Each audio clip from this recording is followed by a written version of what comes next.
Okay so आज देखो हम सारे 5 मार्क्स के सवाल कर रहे हैं, ठीक है। Okay, derive the following equation of motion by graphical method. तो लेट्स से भाई साहब ग्राफ में अपन ने किसको किसको प्लॉट कर दिया, v को इस तरह प्लॉट किया, वेलोसिटी को, और टाइम को इस तरह प्लॉट किया है। आपको याद होना चाहिए वेलोसिटी और टाइम ग्राफ का, ठीक है। वेलोसिटी को इधर प्लॉट कर दिया हमने, दिस इज बेसिकली वेलोसिटी, और टाइम, वेलोसिटी टाइम ग्राफ का जो स्लोप होता है वो क्या देता है आपको, एक्सेलरेशन, ठीक है। The slope of velocity time graph gives the value of acceleration, ठीक है। चलिए यहां पे लेट्स से इनिशियल वेलोसिटी कुछ है, ये आपका इनिशियल वेलोसिटी है, ठीक है। और भाई साहब यहाँ पे आपका हो गया लेट्स से एक्सेलरेशन, ठीक है। इनिशियल वेलोसिटी और ये हो गया भाई साहब आपका एक्सेलरेशन। तो लेट्स से, ठीक है, ये डिस्टेंस कवर हुआ है, क्लियर है भाई साहब, क्या किया है। अच्छा, पहले से इनिशियल एक्सेलरेशन 0 कर दिया है, ओके। तुम क्या किए हो, ओके, कुछ नहीं किए हो, ओके। तो आपका भाई साहब इनिशियल एक्सेलरेशन स्टार्ट हुआ, आपका the slope of a velocity time graph gives you what, the value of acceleration. और डिस्टेंस कैसे निकालते हैं, एरिया अंडर द कर्व, ठीक है। तो एरिया, ठीक है, ये याद रखिएगा, area under the curve, curve बोलते हैं मतलब ग्राफ को, area under the curve of VT gives distance, ठीक है भाई साहब। Area under the curve gives distance. क्या ये समझ में आ रहा है भाई साहब, आर वी क्लियर हम ऑन दिस वन पीपल हम, ठीक है। ओके, तो आपका भाई साहब देखो पहले अपन निकालेंगे यहाँ पे V square is equal to U square plus 2as। तो ये क्या है भाई साहब, व्हाट इज दिस अ, अगर मुझे यहाँ पे इसका एरिया निकालना रहे तो कैसे निकालेंगे भाई साहब, half into sum of parallel sides into distance between them. ये वाला भाई साहब आपका क्या हो गया, टी, है ना, half into sum of parallel sides into distance between them. तो लेट्स से हमारा अगर ए बी सी डी, ठीक है, if we have to find distance travelled, distance और हाँ डिस्प्लेसमेंट, जीरो से नहीं स्टार्ट किया हमने, यू से स्टार्ट किया है। अरे तुमको यू दिखाना है ना यहाँ पे, देखो ना, जीरो से स्टार्ट कर सकते हो लेकिन तुमको यहाँ पे यू दिखाना मतलब तुमको इनिशियल वेलोसिटी रखनी पड़ेगी ना, तुमको झक मार के इनिशियल, देखो ये वाला तुम्हारा वी है, ये तुम्हारा वी है भाई साहब, ठीक है। जीरो से स्टार्ट कर सकते हो but how will you show then V, ये आपका वी है, और ये हो गया भाई साहब आपका you, this is basically your you part, ठीक है। समझ में आ रहा है भाई साहब, ये हो गया वी और ये हो गया भाई साहब आपका U, clear clear clear, okay. तो अभी देखो यहाँ पे V square is equal to U square plus 2s, ये आपको प्रूव करना है। ये वाला भाई साहब क्या हो जाएगा, एरिया ऑफ ट्रेपीजियम, एरिया बिल्कुल भी मन नहीं है तेरा, तेरे बॉडी लैंग्वेज से पूरा लग रहा है, area of trapezium, hmm, sum of parallel sides, sum of parallel sides into distance between them, ठीक है। अभी डिस्टेंस बिटवीन देम मतलब क्या हो जाएगा, into distance between them, okay. तो half into sum of parallel sides, sum of parallel sides मतलब AD plus BC, है ना, AD plus BC into distance between them, ये डिस्टेंस कितना है भाई साहब, ए बी, है कि नहीं, ए बी डिस्टेंस, ओके। अब कर लो भाई साहब half AD plus BC, AD plus BC मतलब हो गया यू प्लस वी, और ये ए बी भाई साहब कितना हो गया, टी, है कि नहीं, समझ में आ रहा है ये, ओके। अभी यहाँ पे देखो एक्सेलरेशन क्या होता है, स्लोप ऑफ द ग्राफ, ठीक है, स्लोप ऑफ द ग्राफ मतलब आपका v माइनस यू, देखो एक्सेलरेशन, एक्सेलरेशन होता है भाई साहब स्लोप ऑफ ग्राफ, ठीक है, स्लोप ऑफ ग्राफ। अब ये स्लोप ऑफ ग्राफ अगर आपको निकालना हो तो कैसे निकालोगे भाई साहब, slope is equal to this upon this, ठीक है। मतलब लेट्स से अपन ने यहाँ पे एक परपेंडिकुलर डाल दिया यहाँ पे x, ठीक है, slope of the graph will be equal to, so acceleration is slope of the graph, a will be equal to cx by, ये हो गया cx बाई dx, ठीक है। अब ये cx कितना हो जाएगा, v माइनस यू, है कि नहीं, इतना पोर्शन v इतना portion u, v minus you, dx की वैल्यू कितनी हो गई t, ठीक है। तो अपन भाई साहब t की जगह पे क्या लिख सकते हैं, तो आपका acceleration is slope of the graph, a is equal to cx by dx, v minus you by t, okay. तो अपन यहाँ पे और क्या लिख सकते हैं भाई साहब t, तो इसको और इसको देखो तो t की जगह पे अपन क्या लिख सकते हैं, v minus you by a, ठीक है। तो ये हो गया half v plus u to v minus you by a, this is equal to s. तो S is equal to v square minus u square by two a, ठीक है। तो ये v square minus u square is equal to two A S, we square minus u square is equal to A s. तो v square की value क्या हो जाएगी, U square plus two A S, we square की value हो जाएगी U square plus two ए S, ठीक है, क्लियर है।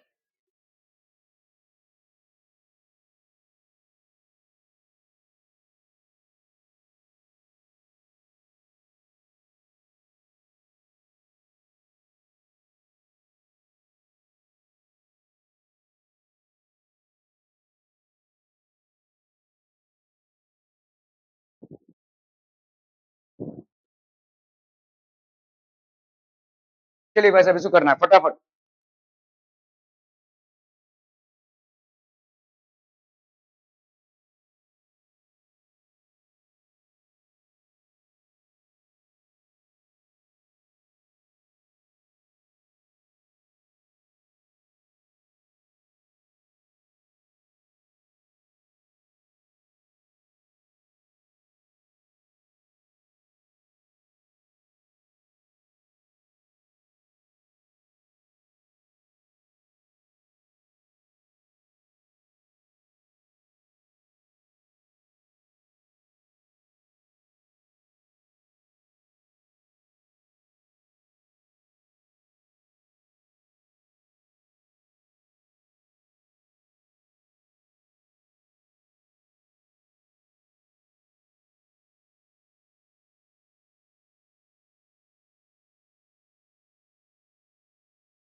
Show by means of graphical method v is equal to u plus eighty.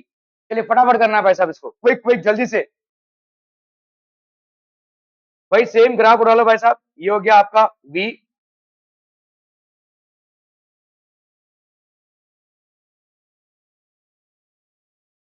यहाँ पे आपने भाई साहब वेलोसिटी को प्लॉट किया हुआ है, यहाँ पे आपने t को प्लॉट किया हुआ है, ठीक है।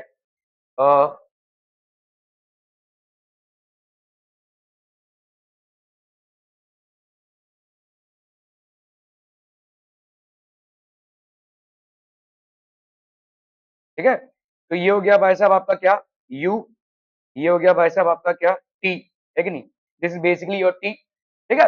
Okay, v is equal to U plus A T, V is equal to U plus A T. अभी लेट से हमारा यहाँ पे हो गया a बी सी डी और ये हो गया भाई साहब आपका ई, ठीक है। ओके, यहाँ पे अपन क्या लिख सकते हैं भाई साहब, acceleration, acceleration will be equal to slope of the graph, और स्लोप ऑफ द ग्राफ होगा क्या, डीसी बाई ई सी, तो डीसी बाई ई सी, ठीक है। अभी आपका देखो ये वाला पार्ट कितना है,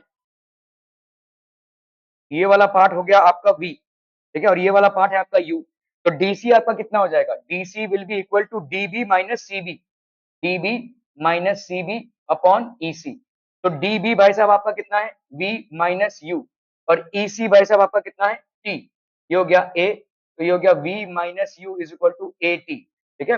तो आपका भाई साहब यहाँ पे v is equal to U plus A T, v is equal to U plus A T, ठीक है, क्लियर है भाई साहब।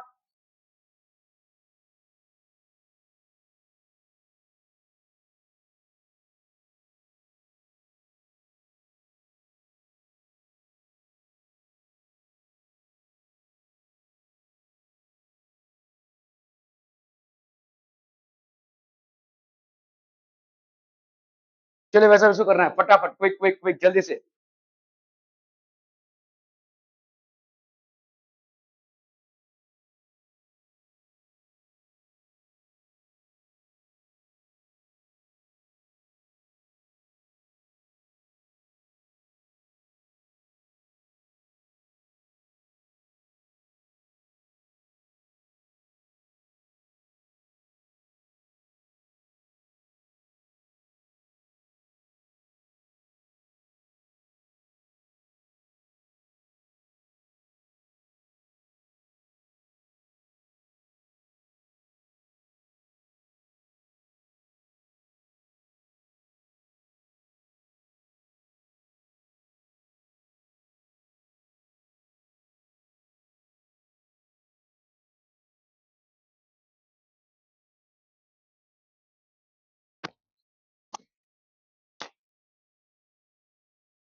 The drawing shoes the drawing shows sorry shoes क्या है वैसा shows a ship 800 meter from the cliff.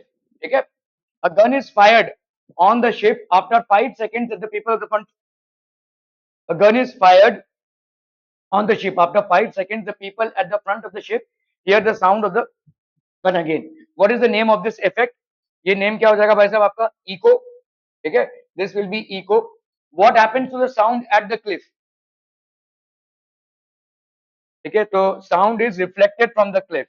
The sound is reflected from the cliff. ठीक है, how far does the sound travel in 5 seconds? तो गया फिर आया. ठीक है, it has actually gone and then again come back. इधर से गया फिर इधर से वापस आया. So in 5 seconds the sound has traveled the sound has traveled a total distance of 800 meters plus 800 meters. That will be equal to 1600 meters. ठीक है, calculate the speed of sound. तो अभी भाई साहब स्पीड ऑफ साउंड, स्पीड को कैसे calculate करेंगे? Speed of sound will be equal to, ठीक है, distance upon time. Distance upon time. तो डिस्टेंस की वैल्यू क्या हो जाएगी? 1600 upon time. Time is how much? 5. So that will be how much? 5 3s are 15, 5 2s are 10 और ये 0 metre पर सेकेंड. 320 मीटर पर सेकेंड. ठीक है, क्लियर है भाई साहब? ओके.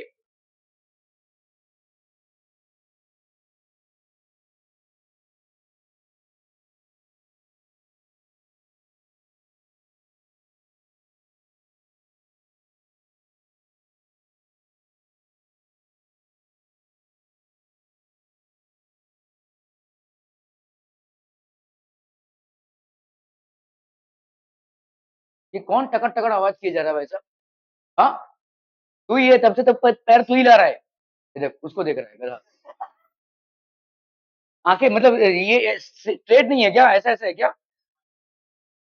क्या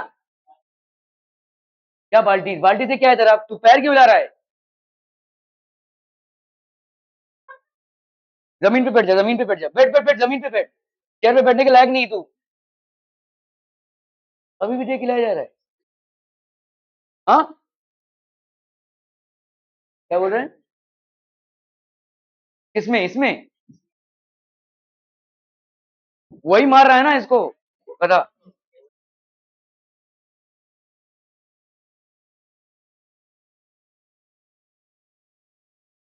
तू ही कर रहा है कुछ.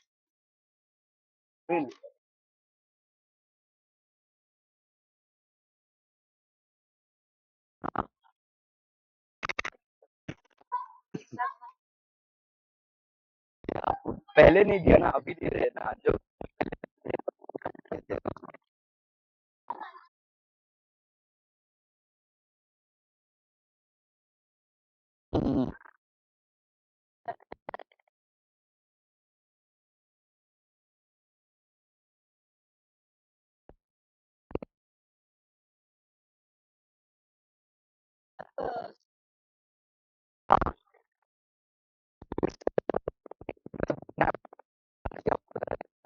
ठीक है,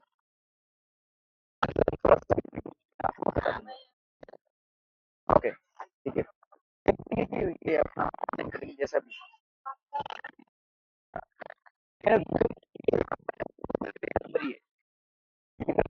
देख लेंगे वो जैसा भी रहेगा, चलेगा.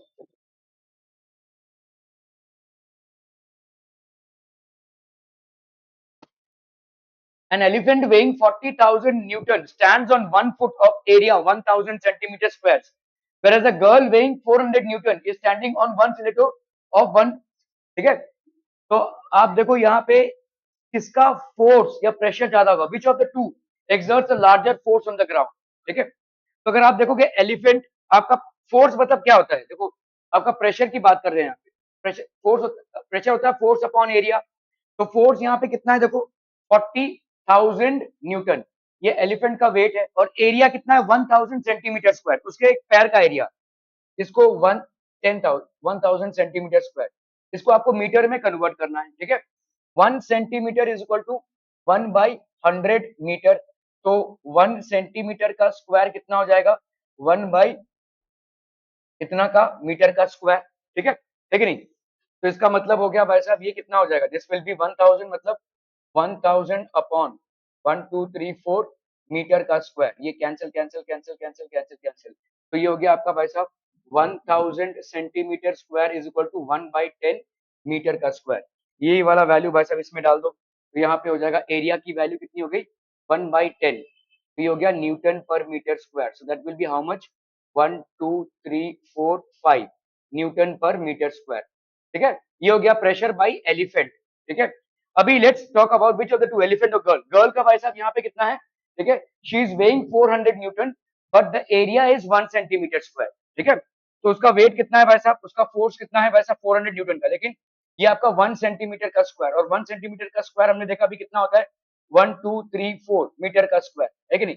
दिस इज, तो गर्ल का प्रेशर कितना हो जाएगा, the pressure exerted by the girls foot would be force upon area, force मतलब कितना हो गया आपका 400, ठीक है, 400 Newton upon area, that is area हो गया कितना भाई साहब 1/1 2 3 4, ठीक है। So this will be how much 400 into 1 2 3 4, ठीक है, newton per metre square, so this will be how much 1 2 3 4 5 6 1 2 3 4 5 6 90 पर मीटर स्क्वायर, ये हो गया भाई साहब प्रेशर। तो आपका देखो गर्ल का प्रेशर कितना है, इतना, एलिफेंट से भी ज्यादा प्रेशर है।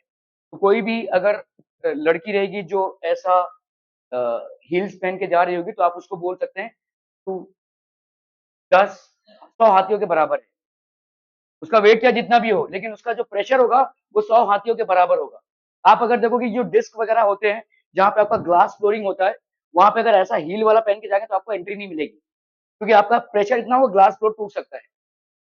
समझ में आ रहा है, ये the glass floor can actually break. ये आपका प्रेशर देखो कितना हो रहा है, ठीक है, और ये प्रेशर इसलिए हो रहा है क्योंकि जो हील का एरिया है वो बहुत कम है, हील का एरिया बहुत कम है। हालांकि हाथी से वो वैसा कितना, हाथी का देखो 40,000 न्यूटन है, उसका कितना है 400 न्यूटन है, मतलब हाथी से वो 100 गुना कम है। लेकिन हाथी से भाई साहब उसका प्रेशर देखो कितना है, इसका आ रहा है भाई साहब 1 2 3 4 5 4 लाख, और यहाँ पे 1 2 3 4 5 6, ठीक है, 4 करोड़ न्यूटन मीटर का स्क्वायर का वैसा प्रेशर आता है, ठीक है। Which of the two, elephant और girl, exerts a larger force on the ground, force on the ground कौन ज्यादा एक्सर्ट कर रहा है, फोर्स, ध्यान दो भाई साहब, फोर्स एलिफेंट एक्सर्ट कर रहा है, तो फोर्स इज डेफिनेटली एलिफेंट। अभी यहाँ पे पूछा है विच what pressure is exerted on the ground by the elephant standing on 1 foot, तो एलिफेंट स्टैंडिंग ऑन 1 फुट भाई साहब, अभी अगर इसको 4 फुट से डिवाइड करोगे तो और कम हो जाएगा, क्योंकि उसके 4 पैर है ना, लेकिन 1 फुट का अगर आप देखोगे तो कितना हो गया आपका भाई साहब 1 2 3 4 5, ठीक है, न्यूटन पर मीटर स्क्वायर, ठीक है।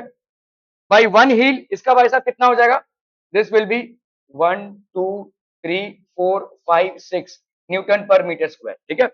Which of the two exerts larger pressure on the ground, elephant और girl, so this will be basically the girl.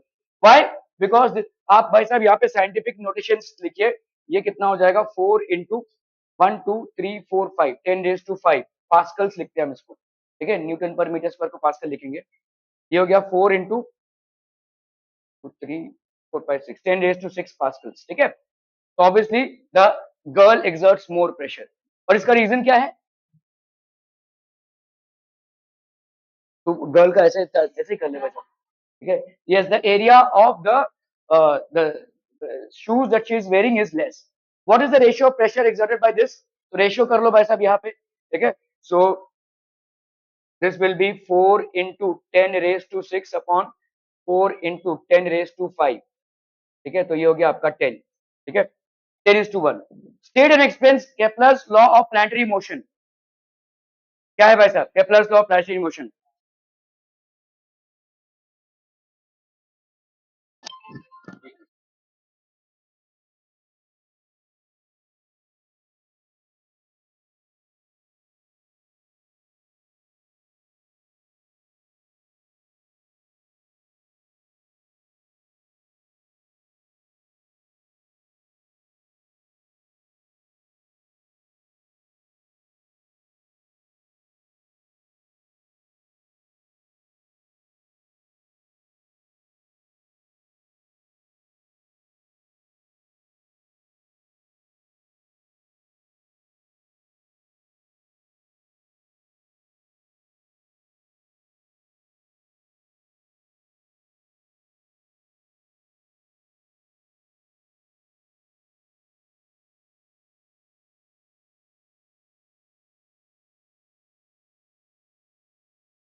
State Kepler's law of planetary motion क्या है भाई साहब? ओए जल्दी बोला। तो व्हेन अ प्लैनेट रिवॉल्व्स, ठीक है, तो पहला तो भाई साहब व्हेन अ प्लैनेट रिवॉल्व्स, तो it will revolve with sun at one of its, it is an elliptical orbit. तो planet will revolve in an elliptical orbit and the sun will lie in either of the two focuses. या तो ये वाले focus पे रहेगा या तो ये वाले फोकस पे रहेगा। ये हो गया पहला लॉ केपलर का। दूसरा लॉ क्या है भाई साहब? ओ चाचू, क्या है दूसरा लॉ? नहीं मालूम, बहुत बढ़िया। शर्म भी नहीं आती इनको भाई साहब। कोई नहीं बता पाएगा। T square is proportional to r cube. The time period of revolution, the square of time period of revolution will be proportional to the cube of the average distance of the planet around the sun. ठीक है, तो ये आपके Kepler's law हो गए भाई साहब। भाई क्या कर रहे हो भाई साहब, क्या कर रहे हो भाई साहब? हाँ, तुम्हारे सिलेबस में नहीं, लेकिन मैंने यहाँ पे पढ़ाया है। यहाँ पे क्यों नहीं है? और ये सिलेबस में नहीं है, आप बोल सकते हैं अभी, लेकिन एक्चुअली में ये आपका जो न्यूटन का लॉ आया है वो उससे ही आया है। मैं बोलता हूँ साफ साफ न्यूटन ने चोरी किया है, केपलर से चोरी किया है। तो वो क्यों नहीं जानेंगे भाई साहब हम? Why would we not remember that? हमारे सिलेबस में हम नहीं पढ़ेंगे, जो है वो बहुत पढ़े हो भाई साहब, हैं कितना पढ़े हो भाई साहब? हमारे सिलेबस में नहीं, हम नहीं पढ़ेंगे जा। बाबा, सिलेबस के पुजारी, थोड़ा पढ़ाई के भी पुजारी बन जाओ तुम, हैं? सिलेबस सिलेबस का रोना पिटारा तुम्हारा खत्म करो। Three different vibrating objects produce three types of sounds X, Y, and Z. Sounds X and Y cannot be heard by a man having normal range of hearing, but sound Z can be heard easily. तो आप भाई साहब यहाँ पे तीन sound है, X, Y और ये Z। हमारा साउंड स्पेशलिस्ट कहाँ गया? हाँ ये भाई साहब उस दिन बड़े मस्त मस्त जवाब दे रहा था। Okay, X and Y cannot be heard, ये हम नहीं सुन सकते, ठीक है? X and Y cannot be heard. Z can easily be heard, मतलब Z होगा इंफ्रा इंफ्रा। हाँ मतलब इंफ्रा साउंड हुआ ना, बोला था ना भाई।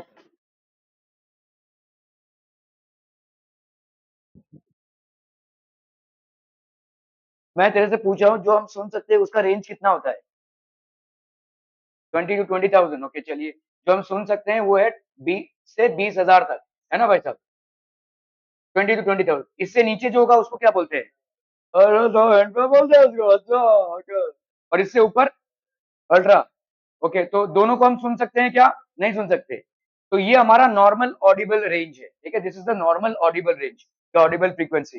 देखो बड़ी हंसी आ रही है, पेपर में गुदगुदी का कुछ मटेरियल है क्या? हाँ, कुछ फनी है पेपर में? ओके, तो आपका भाई साहब यहाँ पे Z का वैल्यू क्या हो जाएगा? Can X and Y can not be heard. तो X और Y जो है तो इंफ्रारेड भी हो सकते हैं और अल्ट्रासोनिक भी हो सकते हैं। इंफ्रासोनिक भी हो सकते हैं या अल्ट्रासोनिक भी हो सकते हैं, ठीक है?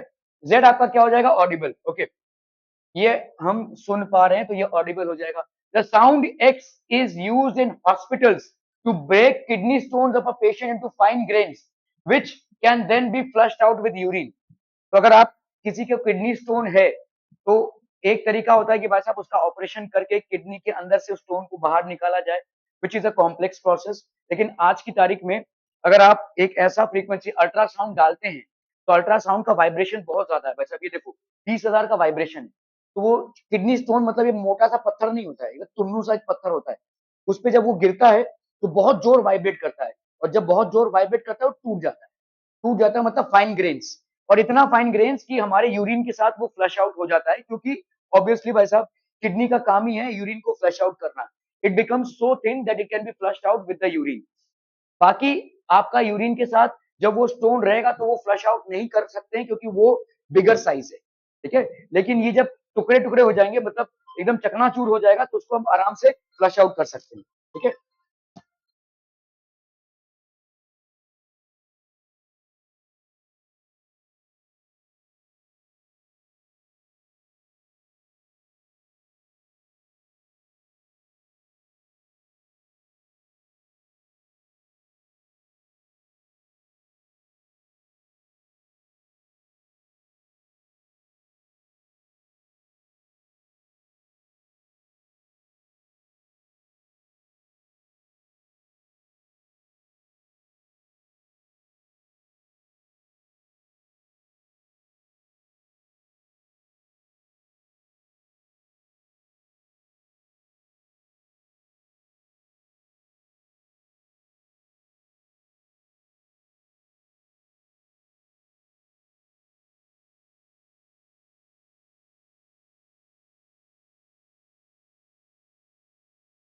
ओके, तो ये आपका कौन सा साउंड हो जाएगा भाई साहब? साउंड एक्स इज अल्ट्रासोनिक, ये भाई साहब हो जाएगा अल्ट्रासोनिक, ठीक है। It has high vibrations, and these vibrations will actually explode the kidney stone into very minute fragments which can easily be flushed out with the urine, ठीक है। Okay, फिर क्या है भाई साहब? The sound Y similar to that which is produce during an earthquake, ठीक है। तो ये हो गया भाई साहब आपका इंफ्रासोनिक, जो अपन नहीं सुन सकते, but there are certain animals who can hear this sound, there are certain birds who can hear this sound, and whenever there is an earthquake they can actually sense it, and they मतलब वो अफरा तफरी में आ जाती है, ठीक है। Okay, so this will obviously be basically infrasonic. Okay, what type of sounds are X? X हो गया भाई साहब आपका अल्ट्रासोनिक, ठीक है। वाई आपका भाई साहब हो गया इंफ्रासोनिक, और जेड हो गया आपका ऑडिबल, ऑडिबल रेंज में आता है, ठीक है। Okay, name one device which can produce sound like x. Sonar, ठीक है, साउंड नेविगेशन सिस्टम, जो सोनार जो आपका शिप्स में होता है, ठीक है। और क्या है भाई साहब? अरे कोई भी अल्ट्रासोनोग्राफी जब आप कराते हो तो मशीन भी वैसे अल्ट्रासाउंड ही तो प्रोड्यूस करता है, ठीक है। तो ultrasonography machine, okay. Name one device which can produce sound like why, infrasonic. ये भी नहीं बता पाओगे तो क्या कर पाओगे? अरे एक पेंडुलम है, पेंडुलम, ये जब ऐसे वाइब्रेट कर रहा, सुन पा रहे हो? क्यों नहीं सुन पा रहे हो? क्योंकि इंफ्रासोनिक साउंड है, आपका कान इसको एलिजिबल ही नहीं है सुनने के लिए, लेकिन साउंड प्रोड्यूस हो रहा है। तो एक पेंडुलम, ठीक है, एक सिंपल सा पेंडुलम जब ऑसिलेट कर रहा है भाई साहब, उसका वाइब्रेशन आप नहीं सुन पा रहे हो क्योंकि आपका कान इक्विप्ड नहीं है उसको सुनने के लिए, ठीक है। So that is one. Name one device in our homes which can produce sound like Z. TV, आपका स्पीकर्स, कितने भी है। What is frequency range of sound like Z? 20 to 20,000 hertz, ठीक है। क्लियर है भाई साहब? Okay okay okay.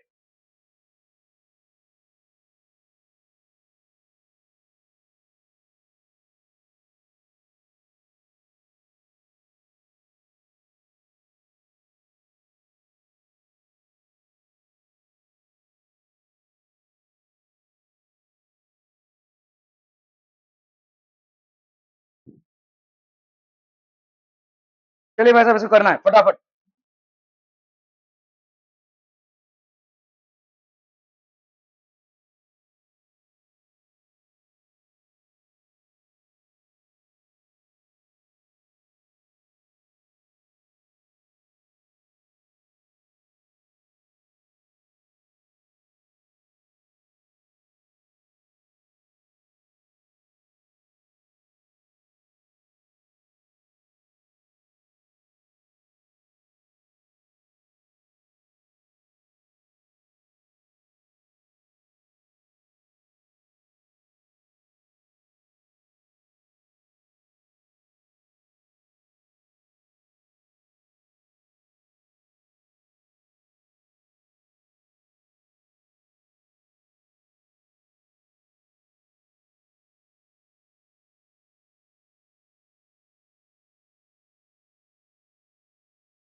Describe an experiment to show that sound can not pass through vacuum. क्या करेंगे भाई साहब, क्या करेंगे लाइफ में? अरे यार, आराम करेंगे।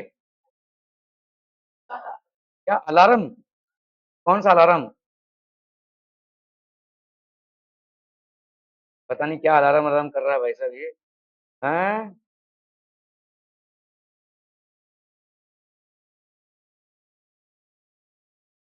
हमारे जीवन में अलार्म प्रियंका चौधरी है भाई साहब, समझे कि नहीं? उधर चैटिंग छोड़ दो, तुम बराबर सही रहोगे। मोबाइल मिल गया कि नहीं? नहीं मिला है? अरे काहे के लिए झूठ बोल रहे हो भाई साहब तुम? ओके, सो यहाँ पे देखो एक वैक्यूम पंप लगा हुआ है। Let's say this is basically a vacuum pump, ठीक है। ये एक वैक्यूम पंप है। Vacuum pump is a device which is use to pump out air. ये एक बेल जार है, this is basically a bell jar, ठीक है। और यहाँ पे भाई साहब अलार्म अलार्म पता नहीं कहाँ लगा रहे थे। यहाँ पे क्या बांध देंगे? मतलब पढ़ाई जो आप नहीं करते हैं वो, अगर मैं पूछूं आप पढ़ाई करते हैं कि नहीं, तो आपका एक्चुअल जवाब क्या होना चाहिए? ठीक है, this. So this is basically a bell. Clear है भाई साहब? This is basically a bell. Okay, so if you happen to oscillate this bell, you are able to hear the sound outside till the time the air is not pumped out. The moment you basically pump out the entire air, आप देखोगे जैसे जैसे भाई साहब air को pump out कर रहे हो, as and when you keep on pumping out air, ठीक है, as and when we keep on pumping out air, pumping out air, जैसे जैसे भाई साहब एयर को पंप आउट करते रहोगे, ठीक है, the sound of the bell decreases. ठीक है, the sound of the bell keeps on decreasing, and finally, ठीक है, when there is absolute vacuum, when there is absolute vacuum, we cannot hear any sound, we cannot hear any sound. इसमें भाई साहब कोई sound नहीं सुनाई देगा. when there is vacuum we cannot hear any sound. ठीक है, ये आपका बेल है भाई साहब, ये वैक्यूम पंप है, इसमें से हमने एयर को निकाल दिया है, कोई साउंड अभी सुनाई नहीं देगा. ठीक है, describe an experiment to show that sound cannot pass through vacuum. this is basically the bell jar experiment. ठीक है, अपन इसको क्या बोलेंगे भाई साहब, bell jar experiment. this is bell jar experiment. what we have done is, this is basically the vacuum pump, this is vacuum pump which is to used to vacate air from the bell jar, from the bell jar. ठीक है, समझ में आता हम भाई साहब? Are we clear on this one people? बहुत है बढ़िया.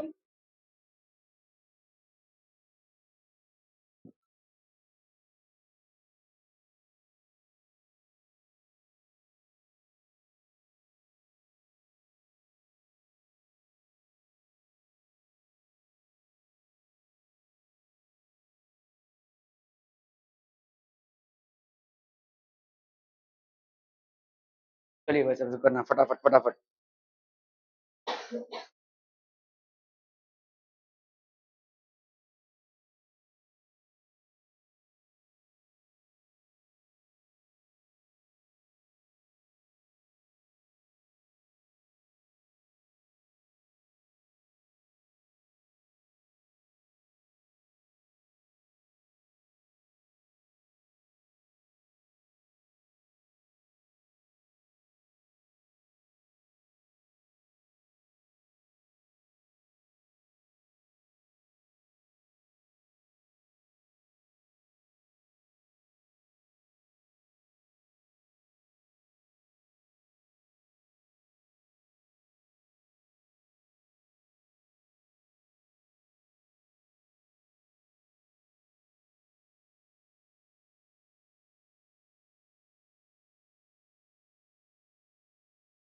तो भाई graphical method that s is equal to ut plus half at इसका स्क्वायर, जल्दी करना है वैसा फटाफट. अभी हमने कौन सा किया, v square is equal to u square plus 2s, और कौन सा किया, v is equal to u plus at. चलिए इसको करना है वैसा फटाफट.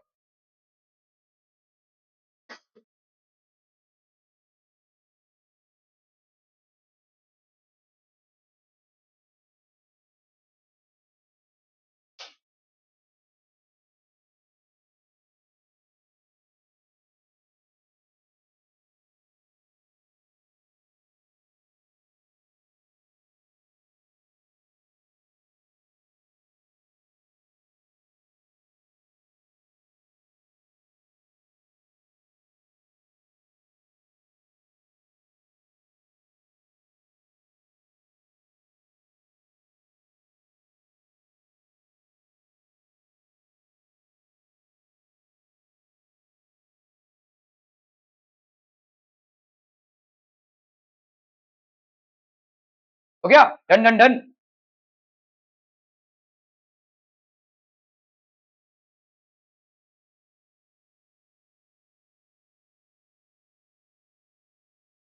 एस को कैसे कैलकुलेट करते हैं, वेलोसिटी टाइम ग्राफ को अगर आप प्लॉट करोगे, how do you calculate S, area under the curve is.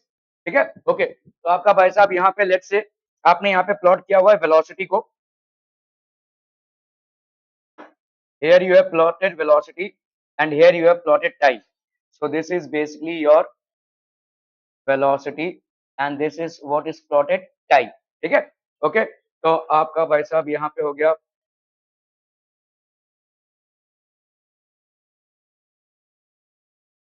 ठीक है, ये हो गई भाई साहब आपकी क्या इनिशियल वेलोसिटी।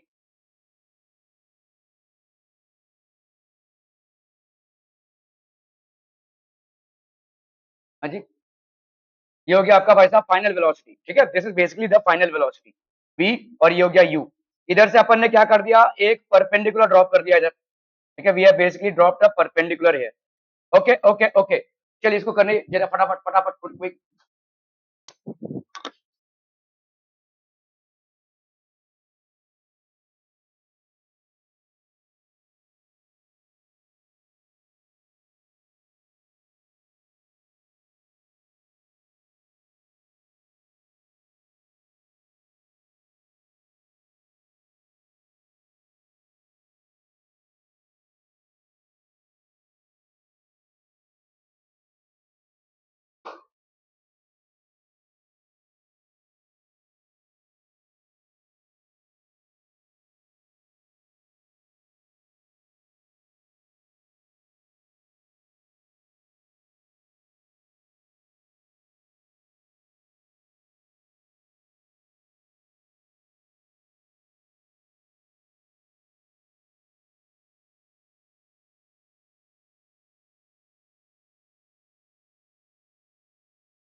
ठीक है, तो आपका भाई साहब यहाँ पे हो गया ओ, ए, बी, सी, और ये हो गया आपका D.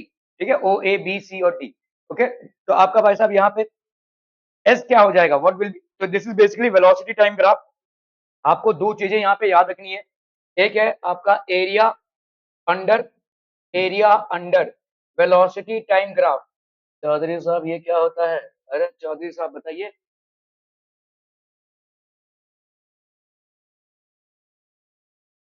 S, okay, this is basically displacement और डिस्टेंस। ठीक है, ओके, और slope of velocity time graph बोला भाई साहब, slope of VT graph, hmm, slope of velocity time graph भी वेलोसिटी, एक्सीलरेशन। ठीक है, ओके, तो अपन भाई साहब यहाँ पे क्या कर सकते हैं, अगर आपको एस फाइंड आउट करना है, ठीक है, s is equal to area. अभी s will be equal to area of trapezium, area of trapezium भाई साहब क्या,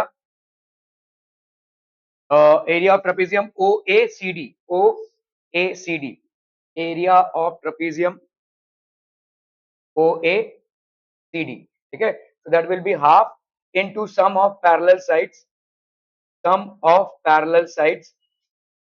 into distance between them, distance between them, half into sum of parallel side. Sum of parallel side मतलब क्या हो जाएगा बोलो, OD plus AC. तो ये हो गया OD plus AC, half into sum of parallel sides into distance between them, that is O A. ठीक है, क्या ये समझ में आ रहा है, OD plus AC into O ए।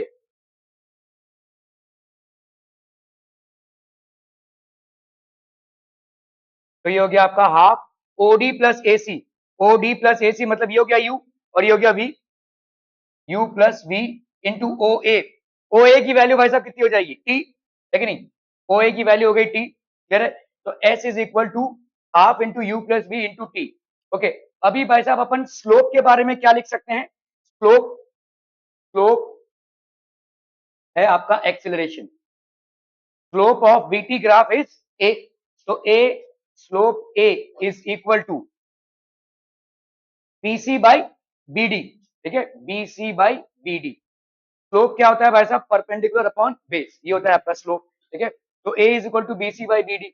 अभी बीसी की वैल्यू क्या हो जाएगी, बोलो, बीसी की वैल्यू हो जाएगी एसी माइनस ए बी, तो ए सी माइनस ए बी, है कि नहीं, देखो बी सी है ना, तो ये हो जाएगा A C minus A B upon B D, B D मतलब हो गया ओ ए, बी डी और ओ ए बराबर ए सी। ये सब आपको यहाँ पे लिखने की जरूरत नहीं है। Okay, this is perpendicular, so this will be basically a rectangle, opposite sides of a rectangle are equal, ये सब लिखने की जरूरत नहीं है फिजिक्स में, ठीक है, मैथ्स में ये सब लिखना जरूरी होता है।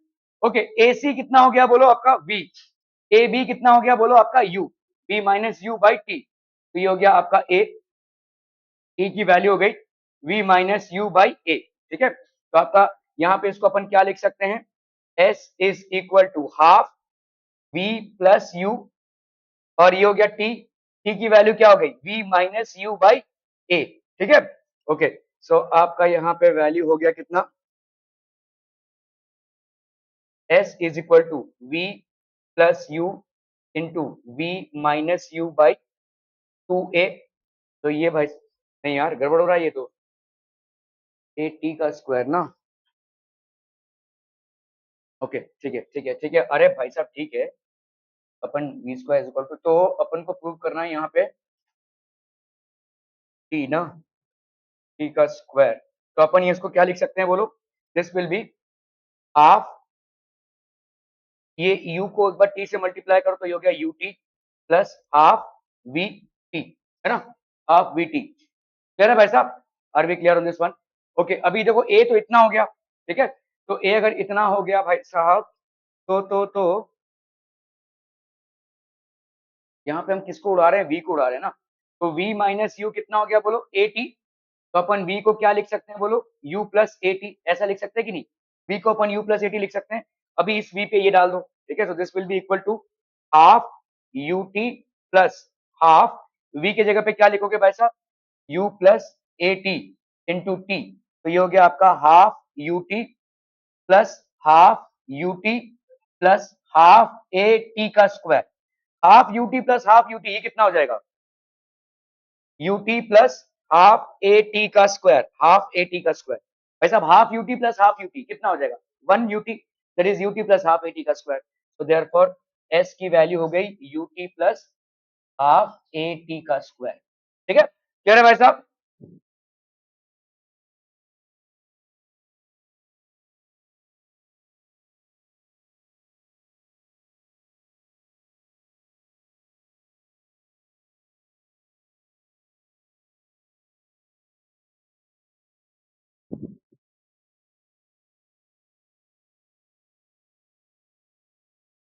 चलिए भाई साहब इसको करना फटाक से,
ओ मैडम जरा सीधे बैठिए आप, क्या हो रहा है मुझे समझ में आ रहा है। और एक अपाहिज दूसरे अपाहिज को रास्ता नहीं दिखा सकता। अगर आप अपने को इतना इंटेलिजेंट समझ रही हो कि आपके पीछे वाले को आप मदद कर सकती हैं, तो पहले आप उस लेवल पे आ जाइए खुद।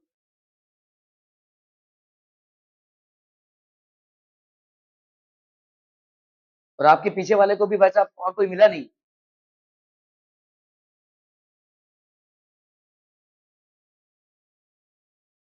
या शाह शाह की जोड़ी निभा रहे हैं आप यहाँ पे।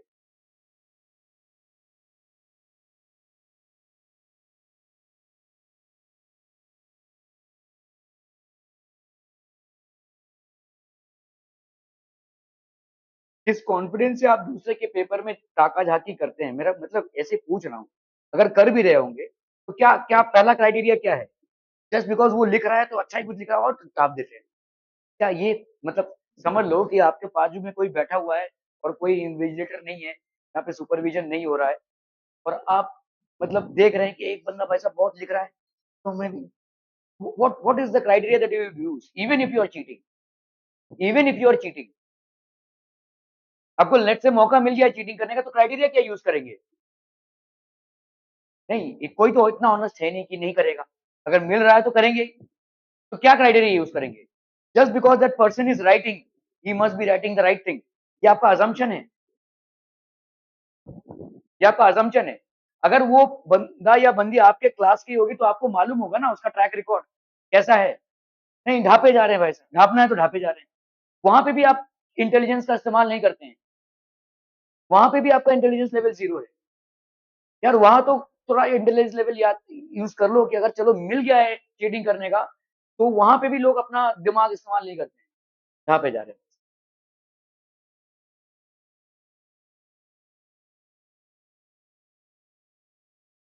नदियां पार करनी है भाई साहब, किसी एक बोट पे ऐसे चढ़ गए जो खुद ही से भाई साहब डूब रहा है, क्या ही तुम क्या नैया पार करोगे, क्या पता नहीं। On a level road a scooterist applies brakes to slow down from a speed, तो आपका इनिशियल स्पीड क्या है भाई साहब? भाई इनिशियल स्पीड, अच्छा वो एम एस क्या है मालूम नहीं है, मीटर पर सेकेंड होता है बेटा। ओके, और वी की वैल्यू क्या हो जाएगी? मीटर पर सेकेंड, अच्छा ठीक है। If the mass of the scooter and the scooter be 150 KG, तो मास जो है वो आपका कितना है? 150 केजी का है भाई साहब, ठीक है। Calculate the work done by the brakes, work done कितना हो जाएगा भाई साहब? देखो आपका इनिशियल काइनेटिक एनर्जी कितना है? इनिशियल काइनेटिक एनर्जी, अरे बोला हो बोला, हाफ एम वी का स्क्वायर, ठीक है। मतलब कितना हो गया? हाफ, या सिंपल देखो यहाँ पे हाफ एम यू का स्क्वायर लिख लेते हैं, ठीक है। हाफ एम यू का स्क्वायर। फाइनल काइनेटिक एनर्जी ये कितना हो जाएगा बोलो? हाफ एम वी का square. Change in kinetic energy ये कितना हो जाएगा? हाफ एम वी का स्क्वायर माइनस यू का स्क्वायर, या यू का स्क्वायर माइनस वी का स्क्वायर। काइनेटिक एनर्जी भाई साहब आपका कुछ मैटर नहीं करता, यहाँ पे half into M that is 150, ये हो गया आपका जीरो का स्क्वायर माइनस जीरो का स्क्वायर माइनस आपका यू का स्क्वायर दैट इज 100, ठीक है। ये हो गया आपका कितना?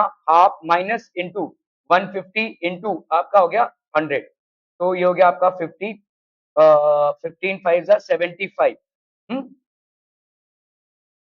वेलोसिटी जीरो हो गई ना भाई साहब, ब्रेक्स, अरे यार कैलकुलेट द 5 आ गया, okay sorry sorry sorry sorry, okay पूरा नहीं स्टॉप हुआ है ये। ओके, तो आपका भाई साहब 5 का स्क्वायर माइनस 10 का square, so this will be half into 150 into 5 का स्क्वायर दैट इज 25 माइनस 100, ठीक है। तो ये हो गया आपका वन, तो ये हो गया आपका कितना, देखो ये हो गया आपका 75, 75 इंटू माइनस 75, है ना।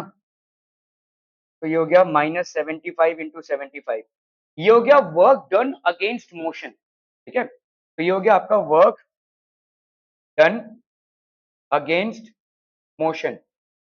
वर्क डन अगेंस्ट मोशन कितना हो गया? Minus 75 into 75।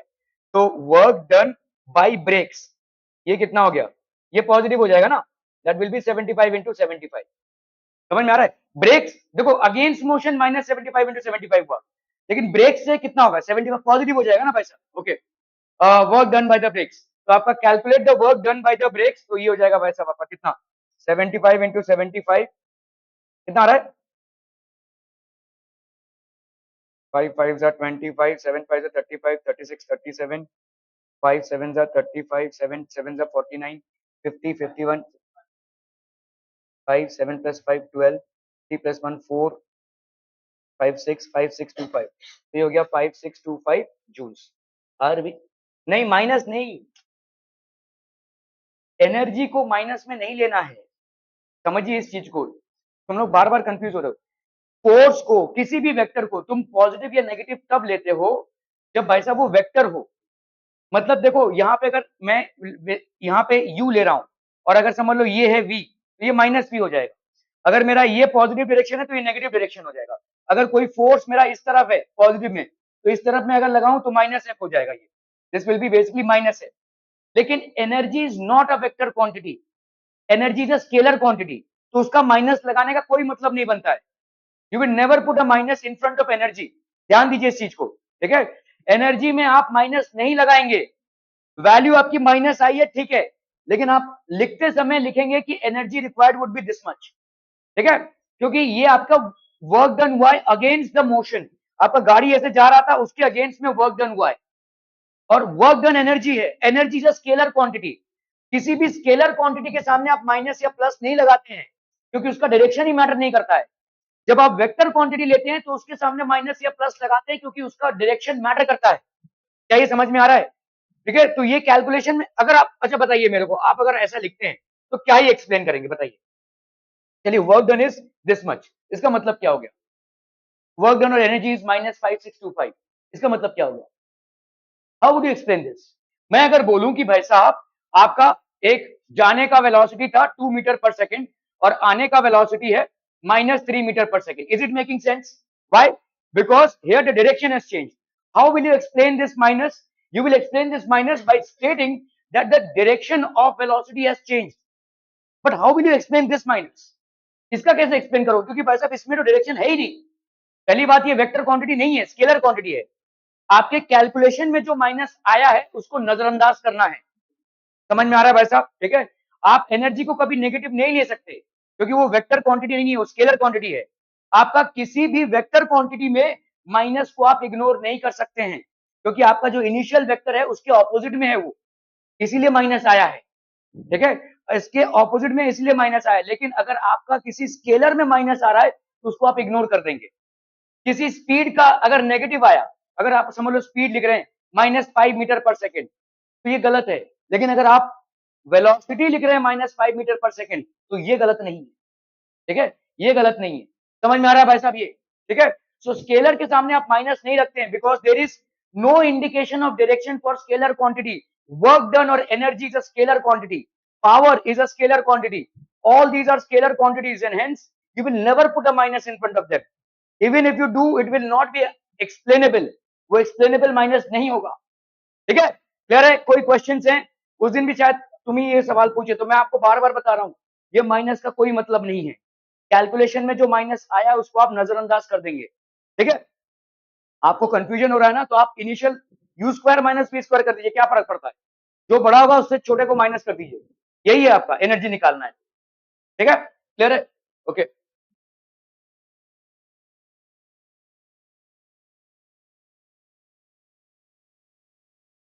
अरे खत्म हुए कब? अरे क्या बात है रे। हाँ, कौन सा स्कूल में तुम्हें दिया था, तुम्हें समझ में नहीं आया है? ये क्या है? Mass is 10 kg and M2 is 100 kg, और ये क्या है? डी, ये D1 क्या है? हाँ, कौन क्या डिस्टेंस? ग्रेविटेशन का क्वेश्चन है।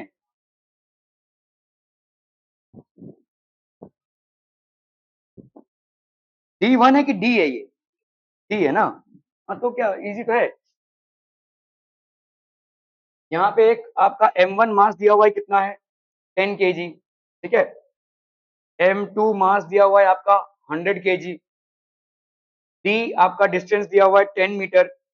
फोर्स कितना हो जाएगा? फोर्स हो जाएगा आपका F is equal to by law of gravitation G M1 M2 by R का स्क्वायर मतलब डी का स्क्वायर, सिंपल। ये हो गया 6.67 इंटू 10⁻⁻11, ये आपका जी का वैल्यू है, ठीक है। m1 की वैल्यू 10, m2 की वैल्यू भाई साहब 100 अपॉन डी का स्क्वायर, डी का स्क्वायर मतलब 10 का स्क्वायर दैट इज 100। ये और ये आपका कैंसिल हो गया, आ जाएगा आपका आंसर 6.67 इंटू 10⁻⁻12, सिंपल। ये हो गया आपका फोर्स, ठीक है, ये हो गया आपका फोर्स। क्यों 10 आएगा? हाँ हाँ माइनस ये वाला ना, -11 और ये, हाँ ये वाला बोल रहे हो ना, 10⁻⁻10, ठीक है। क्लियर है? Are we clear on this one people? Okay okay okay, any more question from people? आप लोग का हो गया है? होना ही चाहिए, नहीं होगा तो मेरा प्रॉब्लम थोड़ी है।